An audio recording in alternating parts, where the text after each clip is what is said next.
Tov Boker Tov, Boker Hashem, Or. Nasseh Benasser. On est aujourd'hui jeudi 25 du mois de juillet et le Kafbet du mois de Tammuz.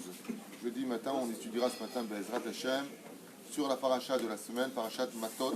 Très très belle paracha. Trois sujets merkazis dans cette paracha. D'abord les Nedarim, la gravité du Neder, le fait de faire un vœu qui peut s'annuler par le mari ou le père le jour même pour la femme. Bezrat Hashem.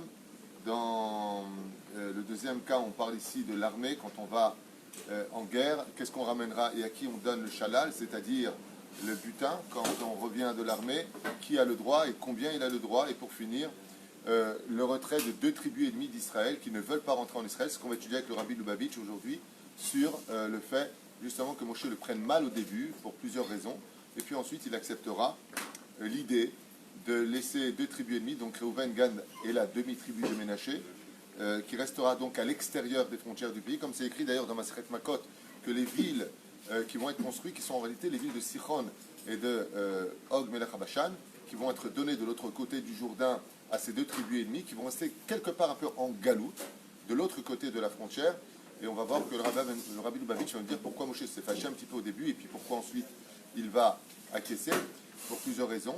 Mais Masheken, il y a ici un sujet merkezi très important qu'on va développer.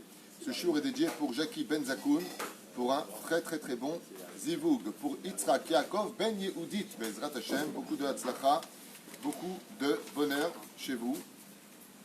Bien entendu, Refoua Shlema pour tous les malades d'Israël, Shirat Perlach, Simcha Bat Alisson, Mazal Meir, Ben Vesasia, Soufan, Be'etzem, Moratimi Akdosha va Torah, une grande Refoua Shlema maman, Sarah, Talia, Sarah Bat Miriam, Yehuda, Ben Eliyahu, Itamar Israël, Ben Dalia, Refoua Shlema, Be'ezrat Hashem, Salomé Chaya Bat Miriam, Bekol Am Israël, une grande Refoua Shlema, Leilou Nishmat Yitzhak Ben Sasia, et Marcel Bat Hasiba, et tous les Mété Israël. Top, on avance.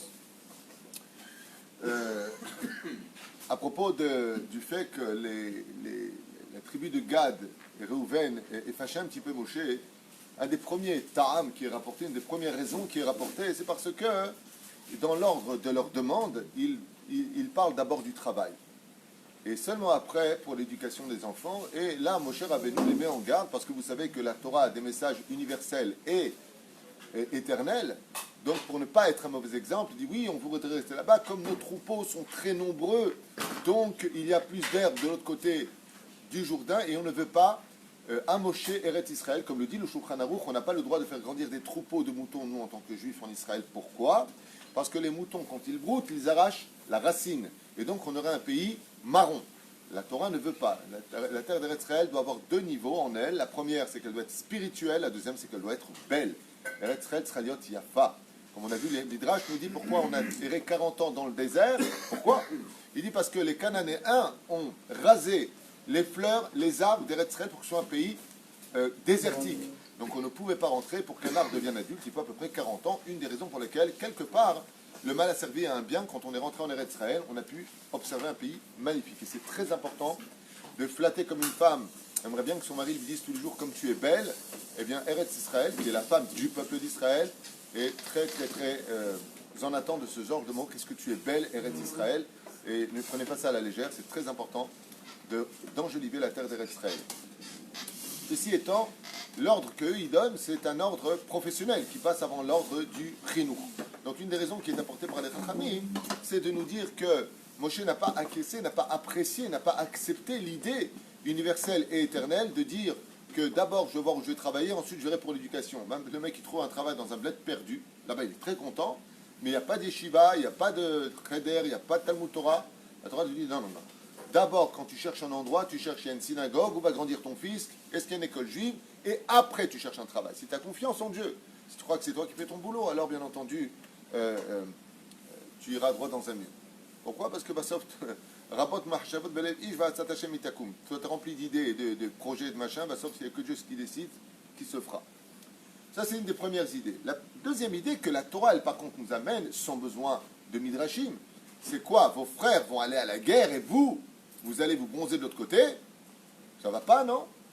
Alors, eux, ils vont se fatiguer, ils vont conquérir ce pays, et vous allez venir qu'en vacances. Ça va pas? Un d'avoir casé. L'idée est légitime. où on est ensemble du début et on finit ensemble une histoire.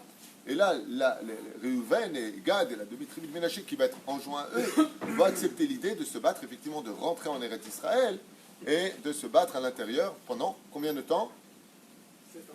Bonne réponse. En général, ils disent 14 ans. Non, absolument pas. Il y a eu 7 années de guerre et 7 années pour les Échers, c'est-à-dire pour la Shemitah, en tout 14 ans. Mais de guerre, Tachles, il y a eu exactement 7 années de guerre. Et pourquoi 7 années de guerre et pourquoi pas en un jour comme Jéricho qui s'est effondré en une semaine? Réponse, pas shoot, mais parce que quand les enfants d'Israël partent en guerre, ils laissent le temps à nos ennemis de se préparer, s'ils ne veulent pas la guerre, pour les orienter dans de bonnes conditions et non pas les chasser comme des malfrats. Ça, c'est la force d'Israël. Donc, on fermait à droite, à gauche, devant, mais derrière, ouvert. Pourquoi? Pour éviter de tuer des gens. Pas shoot. Bien entendu, il y a des gens qui, quand ils entendraient ce genre de choses, on a ah, voilà, les religieux, pourquoi ils font pas l'armée alors tout de suite? Je les entends déjà apparaître. Ah, ouais, t'as vu? Parce que souvent, on peut trouver des gens malhonnêtes dans l'enseignement qui utilisent la Torah, et j'en connais, ils prennent un verset à droite, un verset de l'autre côté à gauche, ils font un nœud, ils te présentent leur verset aux ignorants, qu'ils ont, sont comme ça. Ah ouais. Très facilement en trouver, il y en a pas mal. Bien entendu, c'est pas du tout de ça dont on parle, parce que dans la Torah, faire l'armée, ça peut être considéré, écoutez bien ce que je dis, ne trafiquez pas mes mots, ça peut être considéré comme une mitzvah et même un tafkid extrêmement important, écoutez bien les mots, kadosh, de faire l'armée. À la condition où dans cette armée, ça se passe comme la Torah, elle le dit. C'est-à-dire, si tu veux te servir, petit malin de la Torah, alors continue les versets de la Torah, ouvre la Gemara, regarde le Shulchan Aruch, comment une armée doit être faite. Depuis quand il y a des femmes à l'armée? Depuis quand on t'empêche de faire la Torah et la mitzvot? Depuis quand? Si tu fais Nachal Haredi, un endroit où c'est Alpi Torah, c'est plein de Haredim. D'ailleurs, tellement plein que les effectifs de Nachal Haredi, vous savez que c'est tellement, Netzach Yehuda ça s'appelle, c'est tellement plein l'armée orthodoxe d'Israël que quand on envoie notre enfant, il dit non, dans 6 mois. Pourquoi? Les effectifs sont pleins. Les Haredim n'ont rien contre l'armée. Que Dieu bénisse nos enfants. J'en ai eu 2 qui ont fait l'armée, 2 qui sont à Yeshivot. Chas Shalom, qu'on ne se perde pas là-dedans. Mais d'envoyer mon fils dans un endroit où il calquait l'auto, qu'est-ce que j'ai fait? C'est comme si j'ai plongé dans un mikvé avec un bout de porc dans les mains. Qu'est-ce que j'ai fait avec? Chas Shalom. L'armée, oui, mais telle que la Torah le dit. Une armée quoi? Ou comme le dit le Rambam, pour ceux qui veulent étudier, ou la Gemara dans Masechet Makot. Celui qui n'a pas de faute va à l'armée. Donc dans la Torah, vous connaissez comment ça se passe? À propos de l'armée, vous savez comment ça se passe dans la Torah? Dans la Torah, ceux qui doivent faire l'armée, c'est les Bachorei Yeshivot, et ceux qui ne sont pas dans la Torah, il faut les mettre en Yeshiva. Les Chinonim en Yeshiva, les Haredim à l'armée. Ça, c'est l'idéologie de la Torah. Comme ça, on apprend à propos du roi David. Comme ça, on apprend à propos de Yoshua bin Nun, quand il part avec 36 soldats. Seuls ceux qui n'ont pas fauté partaient à l'armée. Comme qui? Comme les explorateurs. Non pas Eliyahu Hakim ou Eli Cohen, alayhim shalom, qui étaient de grands explorateurs pour le peuple d'Israël, des espions pour le Kam Hamdina, Baruch Hashem, que Dieu bénisse leur mémoire, qui ont fait un travail phénoménal pour nous, pour que nous puissions s'installer, pour éviter des dangers, pour éviter des morts. Et heureux tout celui qui fera quelque chose pour son peuple sur la terre d'Eretz Israël, Aval, qui l'a envoyé lui, Pinchas. C'était qui Pinchas? Ben Elazar Ben Aaron Cohen, dans Yoshua, le Cohen Gadol.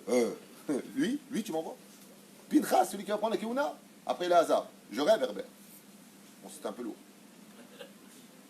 Même si je dors au thé. C'est un truc de malade. Et qui le deuxième? Caleb Ben Yifouné, chef du Sanhédrin de la tribu d'Yehuda. Quoi? Tu m'envoies des barbus? Oui. Pour rentrer en Eretz Israël, pour servir dans l'homme Israël, l'Irvosh et Eretz Israël, c'est une grande mitzvah de conquérir la terre d'Eretz Israël. C'est une mitzvah tassée de Horaïta, Yashavtem Ba. Vous vous installerez dessus. Donc n'utilisez pas ce genre de phrase, certains rabbanim, le Shabbat, pour vendre votre marchandise faussement annoncée à vos brebis. Zelonachon. La Torah nous parle d'une armée kadosh, d'une armée sainte. Et le Rambam est posé que celui qui a Ira Levav, ça veut dire qu'il y a de la crainte dans le cœur, ne doit pas aller à l'armée. Juste pour vous rappeler, le roi David, pour engager son armée, il allait pas simplement à pied à l'Akha, pas un qui faute. 2 exemples de la Gemara, vous voulez les entendre? deux exemples du roi David, parce que quand j'étais avec certaines pensées, ouais, pourquoi le roi David il avait pas une armée? C'est quoi ta référence? Bon, viens, on voit le texte. Viens, on voit le texte. Adin, viens petit. Ouais, qu'est-ce qu'il y a marqué ici?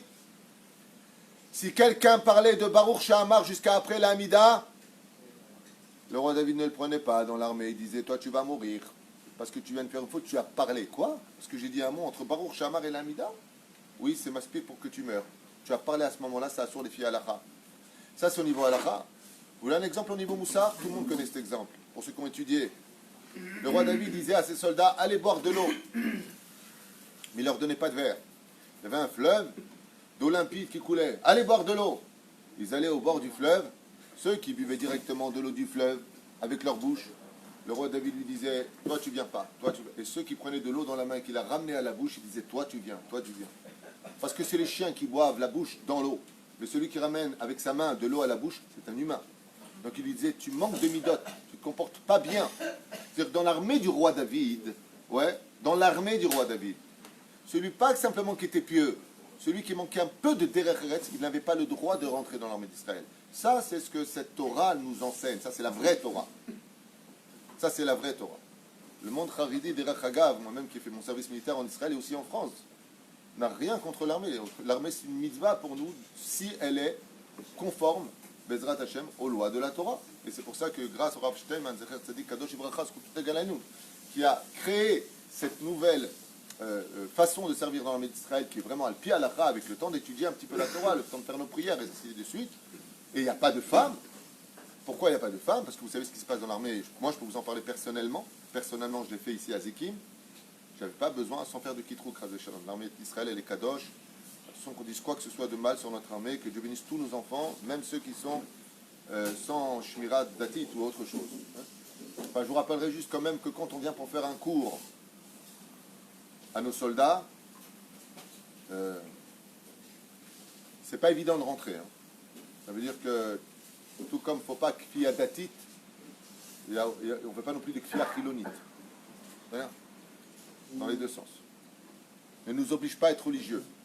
Ma réponse est d'accord, mais ne nous oblige pas à être chiloni. Respecte.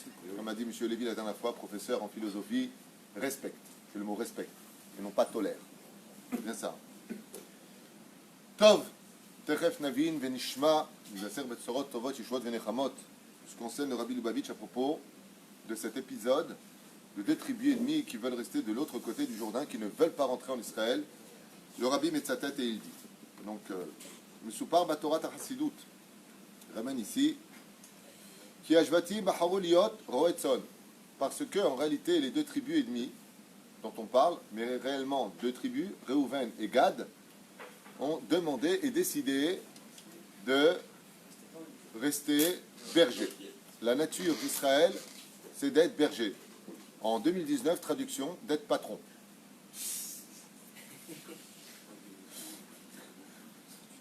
Les Juifs, on adore être patron, quitte à prendre des moutons. מעניין. כי השבטים בחרו להיות רועי צאן, משום שזו מלאכה שאינה תרדת את האדם יותר על המידת מהעולם הקדושה. Et pourquoi dit le Rabbi Dafka être berger? Parce que le fait d'être berger te permet de plus étudier la Torah. Quand tu as ton troupeau, tu l'emmènes jusqu'à brouter dans des champs al-pi halakha permis pour eux, ben une fois que c'est fait, tu prends ton livre et tu étudies la Torah. Donc, pour étudier la Torah, je suis dans le livre du Rabbi Lubavitch, hein, c'est pour ça que je lis en hébreu, dans le cas où quelqu'un croit que je trafique les mots, bien qu'il le traduise lui-même.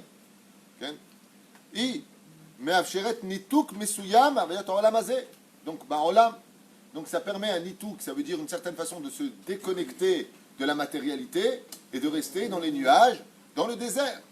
Ça, c'est pas marqué, c'est moi qui le dis. Mais c'est ce qu'il veut dire. Il va le dire clair, net. Vous allez voir, je vais descendre. Pourquoi? Pour pas imaginer que c'est moi qui trafique les mots. Tor kedei itmasrut la avodat Hashem. Et tout ça pourquoi? Tor kedei itmasrut la avodat Hashem. C'est un monde qui parle couramment hébreu. Pourquoi? Pour pouvoir se donner corps et âme à l'étude et au service divin. Magnifique. Vous entendez les mots? Réponse. Waliet. Pas dans le texte. Ah tiens, Non, Oualier, c'est pas dans le texte. Sheshama Moshe Rabbeinu Devarim Ele, le Rabbi Lubavitch, voilà ce qu'il dit, écoutez bien les mots, ici même, Yatekouijik. Iskir lahem miyad et cheta meraglim. Il leur dit quoi? Vous recommencez avec vos bêtises. Quand les bergers ont dit, ceux qui avaient leurs moutons en galoute, dit le Rabbi de Lubavitch, moi dès que je dis un mot, t'as vu ce qu'a dit Rakitou, il faut lui fermer les portes. Enfin, c'est un abruti, hein, c'est une personne. Mais quand c'est le Rabbi, qui c'est qui va parler? Omer Rabbi Milubavitch. De quoi il peur Moshe que les Meraglim ne soient pas tous morts? Il est inquiet. Odapam, iskir la miyad et het Meraglim. Il leur a appelé quoi? Vous refaites comme les Meraglim? Vous voulez rester en galoute pour vivre votre judaïsme et être plus proche de la Vodat Hashem? C'est ça votre truc? Mais on vient de passer une paracha qui dit que c'est pas ce que veut Dieu. Gam het Meraglim novea mikach. Car la faute des Meraglim est venue de cela. Shem bikshu le'ashir et am Israël bamidbar. Qu'ils ont voulu laisser les enfants d'Israël dans le désert. Shebo yuchlu lishmor et advekut aruchanit b'Hashem. Parce qu'ils ont demandé d'être spirituels, de faire mieux les choses, plus facile, en galoute, de gagner sa vie, donc plus à étudier la Torah, mieux être Shomer Shabbat, mieux mettre les tefilines, plus de temps pour faire le Chok l'Israël le matin. Bekar parlou neged retzon Hashem. Waouh! Et là le rabbi il dit, tout ça c'est bien, mais ça ne fait pas du tout partie de ce que Dieu y demande. C'est bizarre, c'est une nouvelle Torah, c'est pas ce que Dieu y demande. La preuve en est, ils sont tous morts. Et Dieu a dit, je ne veux pas de vous. Allez hop, ça s'appelle Dor Hataim, une génération de fauteurs. Et pourtant on les appelle comment? Dor Dea, les grands de la Torah, ceux qui possédaient toute la Torah, qui ont reçu la Torah au Har Sinaï, un truc de malade. Rabotai et le rabbi étaient sionistes. Bon, il ne faut pas le dire à tout le monde, ça va déranger les autres. Sheken HaKadosh Baruch Hu bara et ha'olam mitoch matara sham Israël yikadesh oto veromem oto. Car tout le but de la Torah a été donné pourquoi? Pour que les enfants d'Israël, quand ils ont reçu la Torah, cette Torah leur serve à quoi? À prendre sur un territoire géographiquement prescrit par la Torah, Eretz Israël, et élever ce niveau-là vers Hachem. C'est comme si je t'ai donné des kelim pour travailler, des ustensiles, mais je ne t'ai pas donné la voiture pour réparer. À quoi ils servent tes kelim? À un potentiel, non pas pratique, mais théorique. Ça veut dire que ta Torah en galoute, elle est théorique. Tu veux la mettre en pratique, c'est ici que ça se passe. Alors quoi, je ne la fais pas en galoute, Chas v'Shalom. Bah, dès que je dois la faire en galoute, de peur que tu oublies Israël. Ça c'est la Gemara, c'est même pas moi. Alors le méchant. Velo anituk me'anyan omazé, et non m'afcher, le'akshim kavanazo. Il dit quoi, je vais monter en Israël, je vais faire l'armée. On parle de l'armée cachère chez moi, on ne parle pas de l'armée qui n'est pas cachère. On ne fait pas une mitzvah sur le dos d'une avéra. Et bien entendu, Anilo Mizdae, je ne cautionne pas, ne me reconnais pas, et n'ai aucun rapport, ni moi, ni le parti d'ailleurs que je représente, qui est le parti chasse, avec qui j'ai parlé longuement avec Rav Knesset et Arié Deri il y a 2 jours. On n'a aucun rapport avec ces gens qui crachent sur nos soldats, Hashem Ishmor Virachem. Ici d'ailleurs ils viennent prier, ils étudient avec nous, Baruch Hashem, et on aime chaque soldat d'Eretz Israël, c'est nos enfants. Chas v'Shalom, que nous ayons un rapport d'identité avec ces gens qui sont très peu nombreux, mais qui font beaucoup de dégâts, en brûlant des drapeaux et en crachant sur nos soldats. Parce que ma phrase elle est claire, et je le dis au nom du parti chasse, que les choses soient claires. Les amis de nos ennemis sont nos ennemis. Et tout le monde pense pareil là-bas. Tout le monde. J'ai même lancé l'idée il y a 2 jours au Sar Ariéderi. Je lui ai dit, ce serait bien que Bezrat Hashem, chaque avraire qui étudie la Torah, prenne le nom d'un soldat pour que lui prie pour lui. Elef Lamaté, c'est marqué dans la paracha de la semaine. Elef Lamaté. Dans ma Sechet Makot, comment c'est marqué Elef Lamaté arabe? C'est Elef Lamaté, Elef Latzava, Elef Lomdim. Quand il y en a 1000 qui vont à la guerre, il faudra qu'il y en a 1000 qui vont prier pour eux.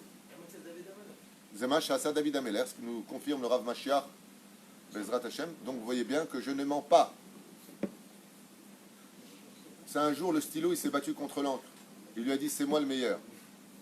L'encre lui dit, mais ça va pas, non. Sans moi, tu as un as, tu ne sers à rien. Et il lui a dit, mais sans moi, tu ne peux pas écrire l'histoire. Le stylo, la plume, c'est nos soldats. L'encre, c'est les Haridim qui étudient la Torah dans les yeshivot. Alors est venu quelqu'un d'intelligent, il a pris la plume, il a plongé dans l'encre, il a écrit l'histoire. Ça, c'est quand on réussira notre histoire. Le jour où le monde Haridi reconnaîtra la valeur de nos soldats, et le jour où nos soldats reconnaîtront la valeur de ceux qui sont en train d'étudier, quand la plume sera trempée dans l'encre, on écrira une très très belle histoire qui restera claire, parce que si je prends que l'encre et j'écris avec mon doigt, on ne voit pas bien les lettres. Et si je prends ma plume et que je ne l'écris pas avec de l'encre, on n'y verra rien à lire. Mais si ensemble on faisait les choses, alors on aurait une histoire qui s'écrirait clairement pour nous tous. Bon, ça c'est mon machal, c'est pas marqué ici, signé Abdelhaim David Witt. Maintenant, qu'est-ce qui manque? Le parchemin. Le parchemin, c'est la terre d'Israël. Et à Aline, on a fini le tour. Imkar, si tu répètes ce que je viens de dire, tu dis c'est moi. Omer Bishem Amoro. Imkar, il pose la question maintenant. Donc, qu'est-ce qu'il vient de dire le rabbi? Il dit que mon cher Rabbi, mais qu'est-ce que vous êtes en train de comprendre de la Torah? Que le but de la Torah, c'est d'être, entre guillemets, pratiquant galoute, c'est tout ce que vous avez compris. Restez tranquille avec votre troupeau. C'est ça que vous avez compris, dit le rabbi de Lubavitch. Ouais. C'est à la page 314, pour ceux qui mettent en doute ce que je dis au nom du rabbi. Page 314 dans le livre Shulchan Shabbat. Je n'ai pas de problème de montrer les références. Si vous comprenez différemment, je vous invite à m'affronter en hébreu dans l'explication du texte. Imkar. Lama la'achar sheivtichu bnei Gad ubnei Reuven etzet chalutzim lifnei ha'am kiblu hechsher. Dans ce cas-là, il pose la question, on dit, pourquoi maintenant qu'ils l'ont accepté en disant, non, bien sûr, notre kavana, c'était de venir en Israël, irvosh et amdina, nous battre pour le pays. On a reçu le tampon de Moshe qui a dit, ah, si c'est comme ça, c'est valable. Alors là, le rabbi Lubavitch, il pose une question, mais vraiment phénoménale. C'est magnifique ce qu'il dit. Pourquoi c'est magnifique? Parce que si lui qui fait une analyse du sujet dit qu'il y a un problème, si le problème c'est de dire, vous restez en galoute, pour une question de spiritualité, pas vous prendre la tête avec la difficulté de la parnassa en Eretz Israël, de faire la main en Israël et patati patata, ouais. Alors le rabbi dit, alors pourquoi il accepte? Il dit, ok, c'est bon si vous voulez faire l'armée, vous repartez. Mais s'ils repartent, ben, ils retombent dans la même question qui a été le problème de Moshe. Vous avez compris la question du rabbi? Elle est magnifique, sa question. Le rabbi, il dit que le problème de Moshe Rabbeinu, c'était de leur dire, vous n'avez rien compris, le but de la Torah, c'est de la vivre en Israël, d'élever la matérialité et de la monter vers Hachem. Surtout en Eretz Israël. Ouais. Ben, sauf qu'est-ce qu'il dit? Ah, si vous venez avec nous, vous allez conquérir le pays, alors c'est bon, vous pouvez repartir. Mais t'as pas résolu le problème alors, donc c'était pas le problème. Bon, on irait Beyachad pour les quelques instants qui nous laissent pour ce magnifique shiur qui doit réveiller en nous de l'amour dans cette période de Sinatrinam pour laquelle on n'arrive toujours pas à faire Teshuvah. Comme je l'ai expliqué, le 4e point du Rambam, c'est que tu reviennes dans les mêmes conditions que tu fasses Teshuvah il y a 1951 années. En arrière, nous étions un peuple en Israël où on ne s'est pas aimé les uns les autres. Pour que cette Teshuvah soit signée dans le ciel, il faut que nous revenions en tant que nation sur la terre d'Israël et nous commencions à nous aimer les uns les autres. Et ainsi, nous aurons fini le dernier élément qui manque à la Géoula. Donc, tous ceux qui sont en Eretz Israël et qui vivent ici, vous êtes déjà à la bonne place. Encore un tout petit effort. Aimez chaque juif, peu importe qui il est, surtout dans cette génération, et c'est vous qui apporterez la Géoula. Qu'il ait une kippa ou qu'il n'en ait pas, qui pense comme vous ou qui ne pense pas comme vous, il a le droit de penser comme il veut, parce qu'il a été cadré dans une situation où on l'a formaté à être ce qu'il est. Et la plus belle teshuva que je vous conseillerais, moi c'est mon conseil à la veille des slichot, puisque c'est très bientôt les slichot, c'est de faire partie des gens qui viennent aider leurs frères et pas les juger. On est là pour s'aider, on n'est pas là pour se juger. C'est là, Azor. Et si tu peux rien faire, alors au moins offre-toi le luxe de ne pas critiquer. Parce qu'en réalité le peuple d'Israël, dit le Rabbi Lubavitch, se divise en deux façons de travailler à Hachem. Baale Esek, Veyosh Veoel. Tiens, bizarre. Il n'y a pas de si, je n'avais pas lu. Il dit parce qu'il y a deux façons d'être à Israël, Zevulun et Issachar, dans un langage différent, pour ceux qui veulent comprendre ce qu'il veut dire.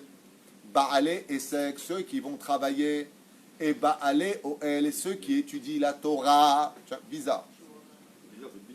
C'est exactement ce que je viens de dire. Et je ne l'avais pas lu. Je n'avais pas besoin de le lire. Je comprends très bien ce que veut dire le Rabbi grâce à Dieu. Donc dans le monde, il y en a qui sont faits. Il y en a qui ont pour travail, pas qui sont faits. Ouais. Il y en a qui ont pour mission de travailler.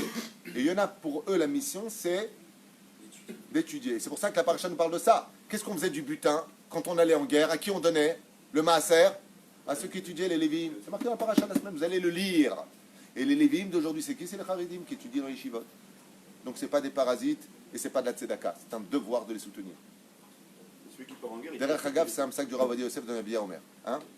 celui qui part en guerre, il profite de son étude aussi. Vadaï.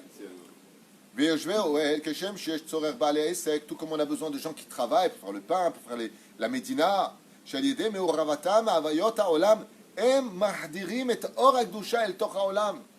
qui vont travailler en réalité al pi halacha, avant d'aller travailler, il faut connaître l'halacha pour ne pas voler. Justement, dans leur travail, eux, c'est de les hardir, c'est-à-dire de faire pénétrer la lumière de la Torah dans la matérialité. Car yesh tzorer gam yesh ve'awel. Et eux aussi, ils ont besoin de ça, ceux qui sont en train d'étudier la Torah. Shemit masrim lilmod Torah me'avodat aboré. Vous savez, j'ai un très beau machal à davar domé. Pour mettre de la lumière dans l'obscurité, il y a ceux qui vont prendre la lampe, qui vont la mettre, mais il faut bien fabriquer les piles pour les mettre dans la lampe, pour éclairer. Le rabbi, en 2 mots, si je peux me permettre de le dire comment moi je le comprends sur cette phrase particulière, il dit, il y a ceux qui vont fabriquer la lumière et ceux qui vont aller la mettre. Ceux qui fabriquent la lumière dans l'atmosphère, ce sont ceux qui étudient la Torah. Et ceux qui vont prendre cette lumière maintenant et la déposer dans l'obscurité de la matérialité, ce sont ceux qui vont aller travailler, ou ceux qui vont faire l'armée. Quel chilouv extraordinaire. Tu as celui qui allume l'interrupteur et tu as celui qui gère le générateur. Magnifique. Donc dans ce cas-là, qu'est-ce qu'ils ont dit eux? Ils ont dit, ok, étant donné que Eretz Israël, justement, c'est d'élever, de faire un pays pour Dieu, d'élever la matérialité vers la spiritualité, donc Moshe a dit, ah si c'est comme ça, si ce que vous allez faire en Galoute, c'est pour Eretz Israël, votre Torah va servir Eretz Israël, dans ce cas-là, vous pourrez le faire. Mais est-ce que cette idée, écoutez bien ce que je vais vous dire, est-ce que cette idée est réellement tamponnée par Dieu? Réponse non, je vous le dis dès maintenant. Mais la référence c'est quoi? Monsieur Lévy, vous avez dit non avant moi. Pourquoi? D'où est-ce que tu me sors une référence que Dieu ici, en réalité, il est d'accord parce que bon, ok, mais il n'est pas vraiment d'accord. Tagidi Lama. Il n'y a pas de verset. Si, il y a un verset qui le montre explicitement, oui. Il faut revenir à l'époque de Nabucodonosor, avec son général en chef, Nebuzradan. Nachon, ministre des cuisines de Nabucodonosor, chef de l'armée de cette époque. Qui vont être les premiers à être expulsés de façon violente? Les premiers à être, boum, dégagés de l'histoire, c'est les 2 tribus ennemies qui vont rester en Galoute. Et là, tu vois quelque chose que... C'est sûr au niveau Pshat, mais au niveau Drash. Au niveau Sod, il y a autre chose quand même. Qu'est-ce que tu veux dire? Tu connais le Sod? Non, mais... Parce que tu as une lumière sur toi d'un coup. Pour avoir vu... Dis-moi, parle. Ils vont récupérer quand même des Nixos Sod, des... Ah oui. C'est pas... Oui. Non, c'est le Drash que je suis en train de dire. Oui, non, mais je veux dire ce qu'on a dit avant. C'est-à-dire, Moshe Rabbeinu חשש שהם תופסים את העניין הזה, יושבי האוהל בצורת, ורוצים להתנתק לגמרי מארץ ישראל. Moshe, de quoi il a eu peur? Il dit le Rabbi Lubavitch qu'en réalité, il voulait étudier la Torah pour se déconnecter complètement d'Eretz Israël. C'est bon, on a la Torah, on est religieux, on est shomer mitzvot, pas besoin d'Eretz Israël. Il a eu peur de ça, Moshe. Il dit, maintenant que vous êtes prêts à rentrer pour nous aider à conquérir le pays, vous êtes retourné pour que de la Galoute vous aidiez Eretz Israël. Entendez les mots? Alors ça, c'est valable. Si tu restes en Galoute pour aider Eretz Israël, que ta Torah c'est pour Eretz Israël, que tu soutiennes Eretz Israël, dans ce cas-là, c'est valable. Ça s'appelle Shouchet de Rabban, derech Hagav. ומאחיהם בני ישראל, וזאת בשעה שכל העניין הוא לומדים תורה ולהיות מקור השראה של אור רוחני לכל בני העם, כאן גער בהם משה. כך לאחר שביעו נכונות למסור נפשם לצאת חלוצים, mais quand ils ont accepté de venir comme des pionniers, חלוצים c'est des pionniers, en Eretz Israël, והביטו בכך גם רצונם להיות שיושבי אוהל, אמיתיים, des vrais lomdei Torah, des gens qui sont vraiment en train d'étudier la Torah pour le pays d'Eretz Israël, pour soutenir la Torah d'Eretz Israël, pour soutenir les habitants d'Eretz Israël. Mais ça les chizuk hakesher ben ansha ma'aseh la'olam haTorah, qu'il y a un rapport entre ceux qui étudient la Torah et ceux qui sont dans l'action ici. Ouais. Alors il dit comme ça, Ne'ut Moshe latet lahem et nachalatam mever la Yarden. Moshe leur a dit, si vous êtes restés en Galoute pour nous soutenir en Eretz Israël, pour nous aider en Eretz Israël, pour qu'on réussisse en Eretz Israël, vous aurez le droit de rester en Galoute. Sinon, vous êtes des miraglines. Shavuot Tov. Shabbat Shalom. Les Bergman, ils devraient écouter ça.